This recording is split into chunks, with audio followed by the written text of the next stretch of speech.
গতকাল গতকাল সকালবেলা ওই যে সিএনজি স্টেশনে নতুন করে হচ্ছে পৌর কর নেওয়া হচ্ছে, পৌর কর যেটা প্রচলিতভাবে জিবি নামে পরিচিত। তো এটা টেন্ডার হয়েছে কিছুদিন আগে। তো ওই বিষয়ে আমি অবগত ছিলাম না কর নেওয়ার বিষয়টা, গতকাল থেকেই যে নেওয়া হবে। আমার কাছে যখন পরামর্শ চাওয়া হয়েছে আমি বলেছি যে এটা সমন্বয় করে আগে এটা সকল সিএনজি স্টেশনের যারা আছে চালক এবং স্টেক হোল্ডার যারা আছে, যাত্রী, চালক এবং হচ্ছে এই জায়গাটা এই জায়গাটা হচ্ছে আপনার বিএডিসির জায়গা, যাদেরকে আমাদের প্রত্যেক বছর 4,40,000 টাকা করে ভাড়া দিতে হয়। সকল স্টেক হোল্ডারের সাথে বসে ভাড়া নির্ধারণ আগে করতে হবে এবং এটা আগে নিশ্চিত করতে হবে যে তাদের থেকে মান্থলি কোনোভাবে নেওয়া হবে না। তাদের থেকে এই যে এক স্টেশন থেকে এক প্ল্যাটফর্ম থেকে আরেক স্টেশনে গেলে আবার যে নতুন করে জিবি নেওয়া হয় এটা নেওয়া হবে না। তারপর হচ্ছে আবার যে তাদের আরও কিছু সমস্যা, তাদেরকে ওয়াশরুম ফেসিলিটিস তৈরি করে দেওয়া, স্টেশন ফেসিলিটিস তৈরি করে দেওয়া, এই সবগুলো আমার কাছে মনে হয় এগুলো সমাধান হওয়া উচিত ছিল, তাদের সাথে আলোচনা করা উচিত ছিল, তারপরে সিদ্ধান্ত নেওয়া উচিত ছিল। যেহেতু সিদ্ধান্তটা নেওয়া হয়নি, সেজন্য সিএনজি চালক যারা আছে তারা মনে করেছে যে তাদের জায়গা থেকে আবার নতুন করে জিবির প্রবর্তন করা হয়েছে, যেটার বিরোধী আমরা সবসময় ছিলাম। কারণ সরকার ছাড়া, ট্যাক্স ছাড়া, সরকারের কর ছাড়া অন্য কোনো ব্যাখাতে কোনোভাবে টাকা বা অর্থ যাওয়ার কোনো সুযোগ নেই। কেবলমাত্র কর আরোপের, কর গ্রহণের কেবলমাত্র এখতিয়ার হচ্ছে, বৈধ এখতিয়ার হচ্ছে সরকারের, এবং সরকার যদি সেটা নেয় সেক্ষেত্রে আমরা সমর্থন করতে পারি। এর বাইরে কোনো ধরনের আলোচনা ছাড়া, কোনো ধরনের সমন্বয় ছাড়া কোনো ধরনের সিদ্ধান্ত, সেই সিদ্ধান্ত এটা সিএনজি চালকরাও মানবেন না, এটা যাত্রীদেরকেও এটা হয়রানি করবে। যাত্রীদেরও ক্ষোভ আছে, যাত্রীরাও চায় যে তাদের ভাড়াটা সমন্বয় করা হোক, রাতের বেলা তাদেরকে হয়রানি করা হয়, 50 টাকার ভাড়া 100 টাকা নেওয়া হয়। এই কারণে সকল স্টেক হোল্ডারদের সাথে মিলে সিদ্ধান্ত নিতে হবে, নিয়ে সেটা বাস্তবায়ন করতে হবে।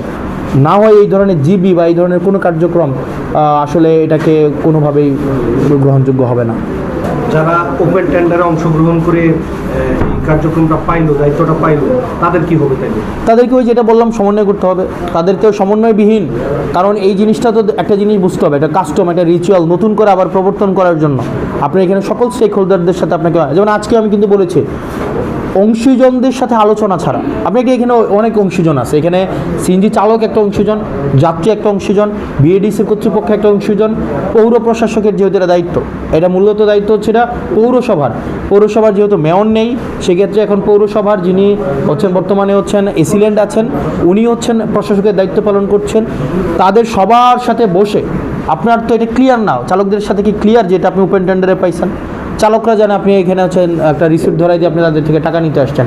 বরং এখানে চালকদের সাথে বসে ভাড়া সমন্বয় করে আরও তাদের কিছু প্রবলেম সমন্বয় করা উচিত ছিল। আমি তো বললাম প্রবলেম, যে এটা কি মান্থলি নেওয়া হবে কি না, ভাড়া নেওয়া, ওই যে আবার এক স্টেশন থেকে আরেক স্টেশন নিলে ডাবলভাবে পৌর কর নেওয়া হবে কি না, এটা যে পৌর কর এটা যে সরকার পেয়েছে, এই জায়গা তাদের কাছ থেকে স্পষ্ট করে সিদ্ধান্ত আসা উচিত ছিল।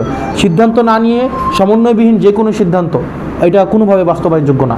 সেজন্য তাদেরকে যারা এই টেন্ডারে অংশগ্রহণ করেছে, অতীতের মতো আমার পরামর্শ থাকবে তারা যেন এই জিনিসগুলো সমন্বয় করে প্রশাসনের মাধ্যমে যে কোনো সিদ্ধান্ত বাস্তবায়ন করে। এটার মধ্যে আপনাকে কেন হস্তক্ষেপ করতে হলো? এটা কি এখন দায়িত্ব ছিল, তারা কি এটা করতে পারেন না? এখন কেন করলেন না? এখন এটা মনে হয়েছে যে মানে সবার যে পারসেপশনটা, স্বাভাবিকভাবে আমাদের পারসেপশনটা থাকে যে এটা মনে হয় এমপির হস্তক্ষেপ, এটা এমপি মনে হয় টেন্ডার দিছে, এমপি টেন্ডারে অংশগ্রহণ করছে, আবার এমপি নতুন করে হচ্ছে জিবি পরিচালনা করেছে।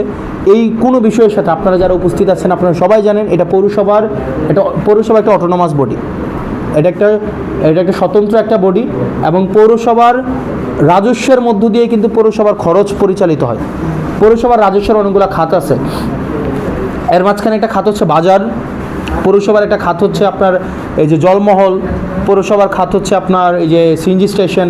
এগুলো ইজারা প্রদানের মাধ্যমে পৌরসভা তার রাজস্ব সংগ্রহ করে থাকে, এবং এই রাজস্ব আবার কর্মকর্তাদের বেতন ভাতা, উন্নয়নমূলক কার্যক্রম এগুলো করে থাকে। এবং এই পৌরসভাটা কিন্তু একটা অটোনমাস বডি।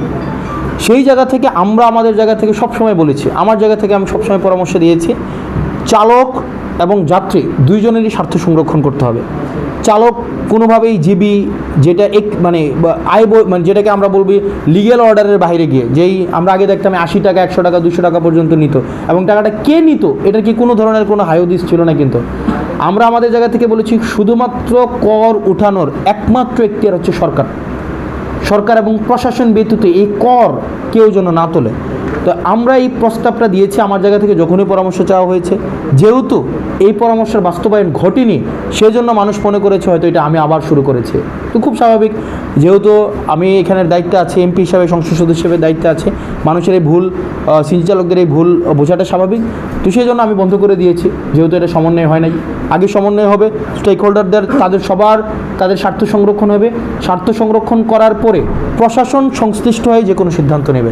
প্রশাসন সংশ্লিষ্ট হওয়া ছাড়া, আমাদেরকে সংশ্লিষ্ট করা ছাড়া, সিএনজি চালকদের স্বার্থ সংরক্ষণ ছাড়া, যাত্রীদের স্বার্থ সংরক্ষণ ছাড়া, ভাড়ার চার্ট নির্ধারণ ছাড়া, ইজারা যারা পেয়েছে ইজারাদারদের পরিচয় উন্মুক্ত করা ছাড়া, প্রশাসনের সংযুক্ত ছাড়া এই সিদ্ধান্ত কোনোভাবে বাস্তবায়ন হবে না।